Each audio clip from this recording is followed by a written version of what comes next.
ನಮಸ್ಕಾರ ಸ್ನೇಹಿತರೆ, hedging star YouTube ಚಾನಲ್ಗೆ ಸ್ವಾಗತ. ಬನ್ನಿ ಇವತ್ತಿನ ಪೋಸ್ಟ್ ಮಾರ್ಕೆಟ್ ಅನಾಲಿಸಿಸ್ ಮತ್ತೆ ನಾಳೆ ಏನಾಗ್ಬೋದು ಮಾರ್ಕೆಟ್ ಅಲ್ಲಿ ಎರಡನ್ನು ಚೆಕ್ ಮಾಡೋಣ. ಇಂಡಿಯಾ ವಿಕ್ಸ್ ಆಸ್ ಯೂಶುವಲ್ ಕೆಳಗಡೆ ಲೋಯರ್ ಶಾಡೋ ಬಂದಿದೆ ಅಂಡ್ 14.59 ಸ್ವಲ್ಪ ಬುಲಿಶ್ ಟ್ರೆಂಡ್ ಹೋಗ್ತಾ ಇದೆ. ಆದ್ರೆ ಪ್ರಿಫರಬ್ಲಿ ಮಾರ್ಕೆಟ್ ಸ್ವಲ್ಪ ದಿವಸ ಕಂಪ್ಲೀಟ್ಲಿ ಸೈಡ್ ವೈಸ್ ಇರುತ್ತೆ ಅಂತಾನೆ ಹೇಳ್ತಾ ಇದೆ. ಇದು ಸ್ಟಾರ್ಟಿಂಗ್ ಫ್ರಮ್ ನಿಫ್ಟಿ ಇವತ್ತಿನ ಡೈಲಿ ಗ್ರಾಫ್ ಅಲ್ಲಿ ಬೇರಿಶ್ ಎನ್ಗಲ್ಫಿಂಗ್ ಆಗಿದೆ ಅಟ್ ದಿ ಸಪೋರ್ಟ್ ಲೆವೆಲ್. ಅಂದ್ರೆ ಸಪೋರ್ಟ್ ಲೆವೆಲ್ ಅಲ್ಲಿ as per the candle stick graphs bearish engulfing ಗೆ ಅಷ್ಟೊಂದು ಸಿಗ್ನಿಫಿಕೆನ್ಸ್ ಇಲ್ಲ. ಬಟ್ ಇದಕ್ಕೊಂದು ಸೀಕ್ರೆಟ್ ಟೆಕ್ನಿಕ್ ಹೇಳ್ತಾರೆ. ಅಂದ್ರೆ ಈ ಪ್ಯಾಟರ್ನ್ ಹಿಂಗ್ ಆಗತ್ತಲ್ವಾ, ಇದಕ್ಕೆ ಲಾಸ್ಟ್ ಎನ್ಗಲ್ಫಿಂಗ್ ಪ್ಯಾಟರ್ನ್ ಅಂತಾನು ಕರೀತಾರೆ. ಬೇರಿಶ್ ಎನ್ಗಲ್ಫಿಂಗ್ ಆಗಿದೆ but at the support level, ಅದಕ್ಕೆ ಅದು ಲಾಸ್ಟ್ ಎನ್ಗಲ್ಫಿಂಗ್ ಅಂತ ಕರೀತಾರೆ. ಒಂದ್ಸತಿ ಈ ತರ ಆಯ್ತು ಅಂದ್ರೆ ಮೋಸ್ಟ್ಲಿ ಅಂದ್ರೆ ಒಂದು ಹೇಳಿದ್ವಿ ನಿನ್ನೆ ಸ್ಪಿನ್ನಿಂಗ್ ಟಾಪ್ ಹೈವೇವ್ ಕ್ಯಾಂಡಲ್ ಆಗಿದೆ. ಸೊ ಮಾರ್ಕೆಟ್ ಇವತ್ತು ಒನ್ ಡೈರೆಕ್ಷನ್ ಹೋಗ್ಬೋದು ಅಂತ. ಸೊ ಗ್ಯಾಪ್ ಆಫ್ ಫಾರ್ಮೇಶನ್ ಆಗಿ ಫಾರ್ಚುನೇಟ್ಲಿ ಇವತ್ತು ಮಾರ್ಕೆಟ್ ಬೇರಿಶ್ ಬಿತ್ತು. ಅದೇ ತರನೇ ಅಕಸ್ಮಾತ್ ಮಾರ್ಕೆಟ್ ಈ ಪ್ಯಾಟರ್ನ್ ನಮಗೆ ಸಿಗ್ನಿಫಿಕೆನ್ಸ್ ಕೊಡ್ತು, ಲಾಸ್ಟ್ ಎನ್ಗಲ್ಫಿಂಗ್ ಪ್ಯಾಟರ್ನ್ ರೆಸ್ಪೆಕ್ಟ್ ಮಾಡ್ತು ಅಂದ್ರೆ ನಾಳೆಯಿಂದ ಬುಲ್ಲಿಶ್ ಮೊಮೆಂಟಮ್ ನೋಡುವಂತ ಸಾಧ್ಯತೆಗಳು ತುಂಬಾ ಇದೆ.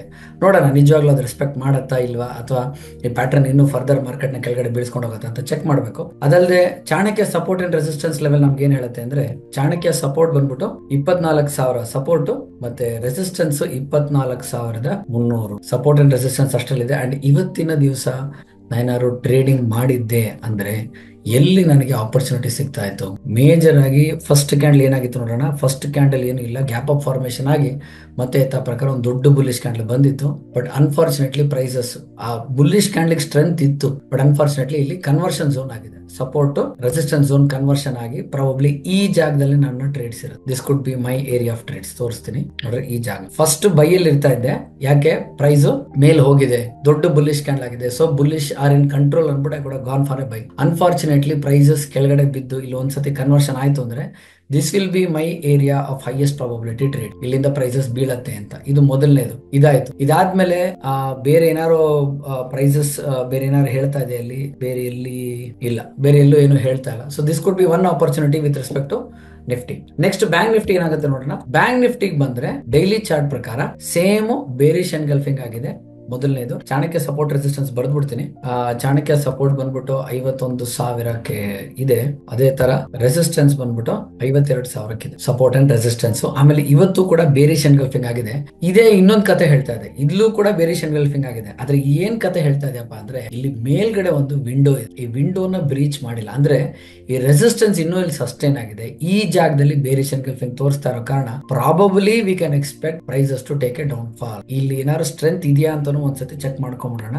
ಎಸ್, ಇಲ್ಲೊಂದು ಎಕ್ಸ್ಟೆನ್ಷನ್ ಇದೆ, ಇಲ್ಲಿ ಒಂದು ರೈಸಿಂಗ್ ವಿಡ್ಸ್ ಕೂಡ ಆಗ್ತಾ ಇದೆ. ಸೊ ಒಂದು ಮೋಸ್ಟ್ ಕನ್ಫ್ಯೂಸಿಂಗ್ ಏರಿಯಾ ಅಂದ್ರೆ ಇದೇ ಜಾಗ. ಸಿಕ್ಕಾಪಟ್ಟೆ ಕನ್ಫ್ಯೂಸಿಂಗ್. ಯಾಕೆ ಇಲ್ಲಿ ರೆಸಿಸ್ಟೆನ್ಸ್ ಇದೆ, ಇಲ್ಲಿ ಸಪೋರ್ಟ್ ಇದೆ, ಕಂಪ್ಲೀಟ್ಲಿ ಕನ್ಸಾಲಿಡೇಷನ್. ಸೊ ಸ್ವಲ್ಪ ದಿವಸ bank Nifty completely sideways ನೋಡಕ್ಕೂ ಸಿಗುತ್ತೆ. ಇನ್ ಕೇಸ್ ಪ್ರೈಸ್ ಏನಾದ್ರು ನೆಕ್ ಲೈನ್ ಬ್ರೇಕ್ಔಟ್ ಆಯ್ತು ಅಂದ್ರೆ we can see further downside. Neckline breakout ಆಗೋದಿಲ್ಲ ಅಂತ ನಾನು ಅನ್ಕೊಂಡಿದ್ದೀನಿ ಎಷ್ಟೋ ಒಂದ್ಸತಿ. ಯಾಕಂದ್ರೆ ಪಬ್ಲಿಕ್ ಆಲ್ರೆಡಿ ಗೊತ್ತಾಗೋಗ್ಬಿಟ್ಟಿದೆ ಪ್ಯಾಟರ್ನ್ಸ್, ಈ ತರ ಹೆಡ್ ಅಂಡ್ ಶೋಲ್ಡರ್ ಆದ್ರೆ ಪ್ರೈಸಸ್ ಬೀಳುತ್ತೆ ಅಂತ. ಸೊ ಅದ್ರದ್ದು ಅಡ್ವಾಂಟೇಜಸ್ ಇನ್ಸ್ಟಿಟ್ಯೂಷನಲ್ ಇನ್ವೆಸ್ಟರ್ಸ್ ಡೆಫಿನೆಟ್ಲಿ ತಗೊಳ್ತಾರೆ. ಅಂತ ಜಾಗದಲ್ಲಿ ಹೆವಿ ಪ್ಲೇಯರ್ಸ್ ಸಿಗ್ತಾ ಇದಾರೆ ಅಂತ ಗೊತ್ತಾದಾಗ so demand supply zone completely ಅಲ್ಲಿ ಆಲ್ಟರ್ ಆಗ್ಬಿಟ್ಟು. ಅಂಡ್ ಇವತ್ತಿನ ದಿವಸ ನಾ ಏನಾದ್ರು ಟ್ರೇಡ್ ಮಾಡಿದ್ದೆ ಅಂದ್ರೆ ವಾಟ್ ಆರ್ ದಿ ಆಪರ್ಚುನಿಟೀಸ್ ನೋಡೋಣ ಬನ್ನಿ. ಮೊದಲನೇದಾಗಿ ಸೇಮ್ ಒಂದು ಹ್ಯಾಂಗಿಂಗ್ ಮ್ಯಾನ್ ಕನ್ಫರ್ಮೇಶನ್ ಬಂತಿಲ್ಲಿ, ಕರೆಕ್ಟಾ?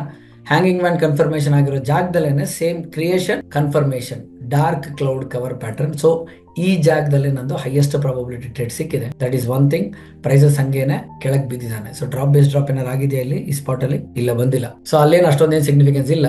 ಅದಾದ್ಮೇಲೆ ಪ್ರೈಸ್ ಹಂಗೆ ಕೆಳಗೆ ಬಿದ್ದು. ಸೊ ಬ್ಯಾಂಕ್ ನಿಫ್ಟಿಲಿ ಒಂದೇ ಆಪರ್ಚುನಿಟಿ, ಈ ಜಾಗ. This will be my highest area for taking a sell position. Bank Nifty ಆಯ್ತು.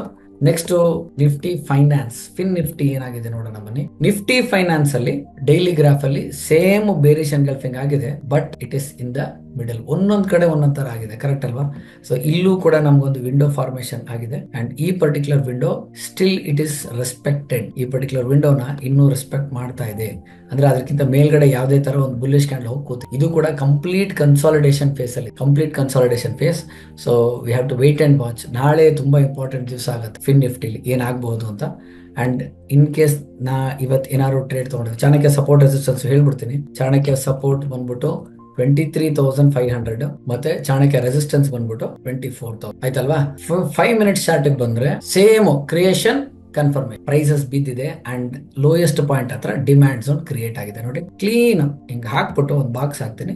ಬಂದು ಟಚ್ ಆಗಿ ಹೋಗಿದ್ದಾನೆ. ಸೊ ಹೈಯೆಸ್ಟ್ ಪ್ರಾಬಬಿಲಿಟಿ ಟ್ರೇಡ್ ನಂಗೆ ಇಲ್ಲಿ ಸಿಕ್ ಕಣ್ಣು ಮುಚ್ಕೊಂಡು ಈ ಜಾಗದಲ್ಲಿ ನಾನು ಪುಟ್ಟನ್ನ ಬೈ ಮಾಡ್ಬೋದು. ಯಾಕೆ? Supply zone creation, confirmation, supply. Definitely price actions ಆ ಕಡೆ ಡೌನ್ ಸೈಡ್ ವರ್ಕ್ ಆಗುತ್ತೆ ಅಂತ ಗೊತ್ತಾಗುತ್ತೆ. ಒಂದು ಸ್ವಲ್ಪ ಈಗ ಹೆಂಗೆ ಅಂದ್ರೆ ಇದನ್ನ ರಿಪಿಟೇಷನ್ ಮಾಡಿ ಮಾಡಿ ನೋಡಿ ನೋಡಿ ನಮ್ಮ ಕಣ್ಣಿಗೆ ಅದೇ ತರ ಕಾಣಿಸೋ ತರ ಮಾಡಿ ಇಟ್ಕೋಬೇಕು. ಅವಾಗ ಅಷ್ಟೇ we will be successful. Next followed by this mid cap Nifty. Mid cap ನಿಫ್ಟಿಲಿ ಡೈಲಿ ಚಾರ್ಟ್ ಪ್ರಕಾರ ತಗೊಂಡ್ರೆ ಅಲ್ಲಿನೂ ಸಹ ಒಂದು ಡೋಜಿ ಪ್ಯಾಟರ್ನ್ ಆಗಿತ್ತು. Doji pattern followed by a one side movement and ಇದು bearish marubozu candle at the support which has got no significance. Bullish patterns ಎಲ್ಲಾನು support ಹತ್ರ ಸಿಗ್ನಿಫಿಕೆನ್ಸ್ ಇರುತ್ತೆ. Bearish patterns below the support ಅಥವಾ near the resistance ಅಷ್ಟೇ significance ಇರುತ್ತೆ. ಈಗ 12,325 support Chanakya support ಮತ್ತೆ Chanakya resistance 12,525 ಅಂತ ಹೇಳ್ತಾ ಇದೆ. ಸೊ ಇದು ಎರಡರಲ್ಲೇ ಪ್ರೈಸಸ್ ಇವತ್ತು ಕೂಡ ಅಲ್ಲೇ ರೇಂಜ್ ಆಗ್ಬಿಟ್ಟಿದ್ದಾನೆ. ಅಂಡ್ ಇವತ್ತಿನ ಪ್ರಕಾರ ನಾ ಏನಾದ್ರು ಟ್ರೇಡ್ಸ್ ನ ತಗೊಂಡ್ರೆ ಪ್ರೈಸಸ್ ಏನಾಗಬಹುದು, ಆಲ್ಮೋಸ್ಟ್ ಒಂದು ಬೇರಿಶ್ ಎನ್ಗಲ್ಫಿಂಗ್ ಆಗಿದೆ. ಕ್ರಿಯೇಷನ್ ಚೆಕ್ ಮೇಟ್ ಅಂತ ಕರೀತಾರೆ ಈ ಜಾಗಕ್ಕೆ. Green red creation confirmation dark cloud cover. ಅದೇ ಸ್ಪಾಟ್ ಅಲ್ಲಿ ಏನಾದ್ರು ಬಂದಿದ್ಯಾ ಇಲ್ಲಿ ಬೇರಿಶ್ ಕ್ಯಾಂಡಲ್ ಪ್ಯಾಟರ್ನ್ ಅಲ್ಲಿ? Yes, definitely it has come. So ಈ ಜಂಕ್ಷನ್ ಗೆ ಹಿಂಗ ಹಾಕಿ ಸ್ವಲ್ಪ ಲೋ ಬರ್ ಕ್ಲಿಯರ್ ಇಂಡಿಕೇಶನ್ ಇಲ್ಲಿಂದ ಬಿದ್ದೇ ಬೀಳುತ್ತೆ. ಯಾಕಂದ್ರೆ ಈ ಐಸ್ಬರ್ಗ್ ಟ್ರೇಡ್ಸ್ ಅಂತ ಬರುತ್ತೆ, ಸಾವಿರಾರು ಲಾಟೇಜ್ ಅಷ್ಟು ಒಂದು ಜಾಗದಲ್ಲಿ ಹಾಕಿಟ್ಟಿರ್ತಾರೆ. ಅದ್ರದ್ದು ಪೆಂಡಿಂಗ್ ಆರ್ಡರ್ ಈ ಜಾಗದಲ್ಲಿ ಟ್ರಿಗರ್ ಮಾಡೋದು. ಅಂಡ್ ವಿತ್ ಒಂದು ಬೇರಿಶ್ ಕನ್ಫರ್ಮೇಶನ್ ಬಂತು ಅನ್ಕೊಳ್ಳಿ, you can definitely expect highest probability trade. Price ಯಾಕೆ ಸರ್ ಇಲ್ಲಿಂದ ಮೇಲೆ ಹೋಗಿಲ್ಲ? ಇಲ್ಲಿ ಆಕ್ಚುಲಿ ಪ್ರಯರ್ ಟ್ರೆಂಡ್ ಬಂದಿದೆ, ಬುಲ್ಲಿಶ್ ಎನ್ಗಲ್ಫಿಂಗ್ ಕ್ರಿಯೇಷನ್ ಆಗಿದೆ, ಬುಲ್ಲಿಶ್ ಎನ್ಗಲ್ಫಿಂಗ್ ಕನ್ಫರ್ಮೇಶನ್ ಆಗಿದೆ. ಪ್ರೈಸ್ ಯಾಕೆ ಮೇಲೆ ಹೋಗಿಲ್ಲ? When fundamentals are very strong, technicals will never work. Fundamentals ಜೊತೆಗೆ ಮ್ಯಾಚ್ ಮಾಡಿ ಟೆಕ್ನಿಕಲ್ಸ್ ಬರಬೇಕು. Just because candlestick patterns ಆಗ್ತಾ ಇದೆ ಅಂದ ತಕ್ಷಣ ಡೆಫಿನೆಟ್ಲಿ ಮಾರ್ಕೆಟ್ ಮೇಲ್ ಹೋಗಲ್ಲ. ಸೊ ಜಸ್ಟ್ ಬರೀ ಸೈಕಾಲಜಿ ಹೇಳುತ್ತೆ ಅಷ್ಟೇ, bullish are in control, bearish are in control ಅಂತ ಹೇಳುತ್ತೆ. ಬಟ್ ನಿಜವಾಗ್ಲೂ ಮೇಲ್ ಹೋಗುತ್ತಾ? ಹೆಂಗೆ ಹೈಯೆಸ್ಟ್ ಟೈಮ್ ಫ್ರೇಮ್ ಅಲ್ಲಿ ಇಲ್ಲಿಂದ ಮೇಲ್ ಹೋಗುತ್ತೆ ಅಂತ ಒಂದು ಕನ್ಫರ್ಮೇಶನ್. ಅಲ್ಲಿ ತನಕ ನಾವೇನು ಹೇಳಿ ಬರೋದು. ನೆಕ್ಸ್ಟ್ ಸೆನ್ಸೆಕ್ಸ್ ಅಲ್ಲಿ ಏನಾಗ್ತಾ ಇದೆ? ಸೆನ್ಸೆಕ್ಸ್ ಅಲ್ಲೂ ಕೂಡ as per the daily graph ನಮಗೆ consolidation phase low and high touch ಆಗೋಗ್ಬಿಟ್ಟಿದೆ. ಹೈವೇವ್ ಕ್ಯಾಂಡಲ್ ಆಗಿತ್ತು ಅಂಡ್ ಒನ್ ಸೈಡ್ ಡೈರೆಕ್ಷನ್ ಆಗೋಗ್ಬಿಟ್ಟಿದೆ. So you have to wait and watch. ನಾಳೆ ಯಾವ ಸೈಡ್ ಬ್ರೇಕ್ಔಟ್ ಆಗುತ್ತೆ ಮಾರ್ಕೆಟ್ ಅಂತ ಚೆಕ್ ಮಾಡಿ. ಮೋಸ್ಟ್ಲಿ ನಾಳೆ ಒಂದು ಹರಾಮಿ ಪ್ಯಾಟರ್ನ್ ಆಗ್ಬೋದು ಅಂತ ಅನ್ಕೊಂಡಿದೀವಿ. I am not predicting anything, let us see. Market ಅಲ್ಲಿ ಹರಾಮಿ ಪ್ಯಾಟರ್ನ್ ಏನಾಯ್ತು? ಯಾಕಂದ್ರೆ ನೋಡಿ ಇಲ್ಲಿ ಮೇಲಿಂದಾನು ಕೆಳಗಡೆ ಇದು ಟ್ರೆಂಡ್ ಲೈನ್ ಕೆಳಗಡೆ ಬರ್ತಾ ಇದೆ, ಇದು ಕನ್ಸಾಲಿಡೇಟ್ ಆಗ್ತದೆ. ಇಲ್ಲೊಂದು ಏನಾದ್ರು ಒಂದು ಚಿಕ್ಕ ಪ್ಯಾಟರ್ನ್ ಆಗಿ ಇರೋದೇ ಒಂದ ಡೋಜಿ, ಒಂದು ಹರಾಮಿ, ಅಥವಾ ಯಾವ್ದಾದ್ರು ಒಂದು ಸಿಂಗಲ್ ಪ್ಯಾಟರ್ನ್ ಆಗಿ ಇನ್ ಕೇಸ್ ಆಯ್ತಾ ದೇವರು ನೋಡೋಣ ಯಾವ ಕಡೆ ಸೈಡ್ ಬ್ರೇಕ್ಔಟ್ ಆಗುತ್ತೆ ಸೆನ್ಸೆಕ್ಸ್ ಅಂತ ನೋಡ್ಕೊಂಡು will come to conclusion. And as per the 15 minutes graph ಅಥವಾ ಇಂಟ್ರಾಡೇ ಅಂತ ತಗೊಂಡ್ರೆ ನನಗೆ ಆಪರ್ಚುನಿಟಿ ಎಲ್ಲಿ ಸಿಕ್ಕಿದೆ ನೋಡೋಣ ಬನ್ನಿ. ಆಪರ್ಚುನಿಟಿ ಈ ಸ್ಪಾಟ್ ಅಲ್ಲಿ ಗ್ಯಾಪ್ ಅಪ್ ಫಾರ್ಮೇಶನ್ ಆಯ್ತು. ಅದಾದ್ಮೇಲೆ ಪ್ರೈಸಸ್ ಇಲ್ಲಿಂದ ಡೌನ್ ಟ್ರೆಂಡ್ ತಗೊಂಡಿದೆ. ಸೇಮ್ ಡಾರ್ಕ್ ಲೋಡ್ ಕವರ್ ಈ ಸ್ಪಾಟ್ ಅಲ್ಲಿ ಹೇಳಿದೆಯಾ? ಇಲ್ಲ ಇಲ್ಲಿ. ಯಾಕಂದ್ರೆ ಸುಮಾರು ಸತಿ ನೋಡ್ರಿ ಈ ಪರ್ಟಿಕ್ಯುಲರ್ ಲೋ ಹತ್ರ ನಾನು ಹಾರಿಜಾಂಟಲ್ ಲೈನ್ ಹಾಕೊಂಡ್ರೆ ಒಳಗೆ ಹೋಗಿ ಮೇಲ್ ಬಂದೆ. So I wouldn't have taken any trade here. ಸ್ವಲ್ಪ ಕನ್ಫ್ಯೂಷನ್ ಇರತ್ತಲ್ಲ, ಅದೊಂದೇ reason. So this was Sensex. ಅದಲ್ಲದೆ ವಿನಯ್ ರಾಜ್ ಅವರು he has requested for BHEL. So BHEL stock ಏನಾಗ್ತಾ ಇದೆ ಪ್ಲಸ್ ಫಂಡಮೆಂಟಲ್ಸ್ ಚೆಕ್ ಮಾಡ್ಬಿಡೋಣ. screener.in ಹೋದೆ. BHEL ರಿಟರ್ನ್ ಆನ್ ಇಕ್ವಿಟಿ ನೋಡಿ ತುಂಬಾ ಮೋಸ ಇದೆ. ಓನ್ಲಿ 3% per annum ಕೊಡ್ತಾ ಇದ್ದಾನೆ. Current ratio is very good. Price to earning is okay. More than 15 ಅಂದ್ರೆ 180 ಇದೆ. Debt to equity is fantastic. Free cash flow ನೋಡಿ it has totally gone on the negative side. Gross profit margin greater than 15 ಇರಬೇಕು, margin ಇಲ್ಲ. PEG ratio is trading on the negative side, almost -8 ಇದೆ. Most of the parameters are little on the negative side. Earnings per share 8ಗಿಂತ ಮೇಲೆ ಇರಬೇಕು, but it is just 1.2. Profit and loss statement ನೋಡೋಣ. Profit and loss statement ಅಲ್ಲಿ sales has increase, operating profit has dropped. Raw material costing ತುಂಬಾ ಜಾಸ್ತಿ ಆಗೋಗ್ಬಿಟ್ಟಿದೆ. ಅದಾದ್ಮೇಲೆ net profit ನೋಡಿ ಅದು ಬಿದ್ದೋಗಿದೆ. ನೆಟ್ ಪ್ರಾಫಿಟ್ ಬಿದ್ದೋಗಿದೆ, ಅರ್ನಿಂಗ್ಸ್ ಪರ್ ಶೇರ್ ಬಿದ್ದೋಗಿದೆ. ಸೊ ಫಂಡಮೆಂಟಲಿ BHEL ಸ್ವಲ್ಪ ವೀಕ್ ಇದೆ.